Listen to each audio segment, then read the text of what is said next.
After lighting up the dance floor on Strictly Come Dancing, Fleur East is going straight back to her day job. The X Factor runner-up, 35, hopes her new record, on her own label, will light up the charts.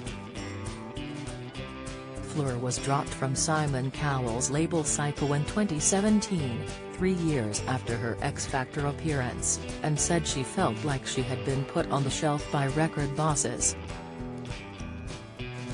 "I kind of asked to be let go," she said previously. "It was a relief, to be honest." Now, she is returning with her more mature single Count the Ways.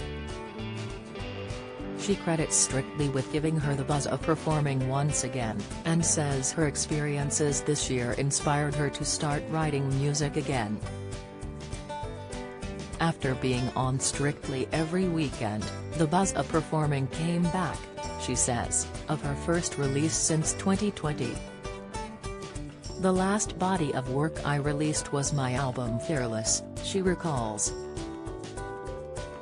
"It was shortly after my dad passed away and just at the time that the pandemic came into our lives, and everyone went into lockdown, so I had to cancel my tour, I had to cancel all my promo, I had to cancel everything. It was such a shame that it was released at that time. Since then, and since losing my dad, I'm just finding my stride again and getting back into music. Although I do presenting, fitness, and lots of other different things, music is my #1 love," she continues.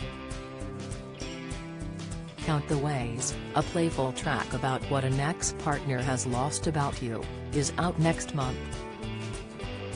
Adele sang an emotional rendition of Happy Birthday to her boyfriend Rich Paul during her Las Vegas set, and squeezed his daughter's hand over the weekend. "I love him more than life itself," she said tearfully to the crowd. "It must be hard to sing all those breakup songs when she's so happy." Tony Blackburn is a man of simple pleasures. He tells Saga magazine, "I would be happy if there was a daily pill to take instead of eating because I don't like food. When my wife arranged a 70th party for me at a hotel, all the guests had a special meal and I asked the chef for chips, beans and a fried egg. Perhaps he'll add a sausage to his request when he turns 80 next month." Christmas #1 6 years after his death on Christmas Day, George Michael could finally land the coveted Christmas #1 spot. The singer's Yuletide classic Last Christmas only reached the festive #2 back in 1986, when it was kept off the top spot by Band-Aid's Do They Know It's Christmas. It is closing the gap behind charity single Lad Baby, which is, very fittingly, a cover of Band-Aid, titled Food Aid. Overnight, Wham! Reduced the gap between the singles, which include huge pre-order numbers for Lad Baby that are still putting the YouTuber's 13,000 copies ahead. But when additional streaming figures are included later in the week, expect Wham's numbers to surge.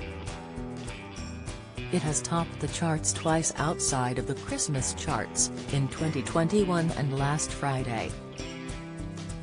The Christmas winner will be revealed in Friday's chart. Lee Mack, a small, local comedy club, played host to the Earl and Countess of Wessex, recently. "Well, stand-ins anyway." Comic Lee Mack attributed royal titles to punters at his shows, as he tested out material before hosting the royal variety performance. "I literally said to them, this is the Royal Albert Hall, you are a member of the royal family and you are in the royal box. I pointed at people in the audience and gave them all a job and then performed like it was the royal variety performance and tried some things out. It's the first time I've ever turned up at a gig in my suit and a dicky bow. Hopefully he also gave this yellow duck costume, suspenders and police hat a road test, too. The Royal Variety performance is on tonight at 8 p.m. on ITV1 and ITVX. Strictly Christmas special. Let's hope Corrie's Alexandra Mardell enjoys her time on a Strictly Christmas Day special, as she will need some fond memories to get through the next month. The actress, who is planning a wedding in the new year, has quite the strict New Year's resolution. Dry veganuary, she says, meaning she will cut out booze and also go vegan for the month. It's going to be a very serious January. Lucky January is such a fun month otherwise, eh? Mamma Mia! A third Mamma Mia! Movie is in the pipeline, says the second film's director Ole Parker. He tells Screen Rant, Judy Kramer, the genius producer behind the musical and the first two films, always plans for it to be a trilogy. There is a hunger for a third, and I know that she has a plan. Wouldn't it be lovely? Fortunately, ABBA released a new album this year, so there is even more material to work with.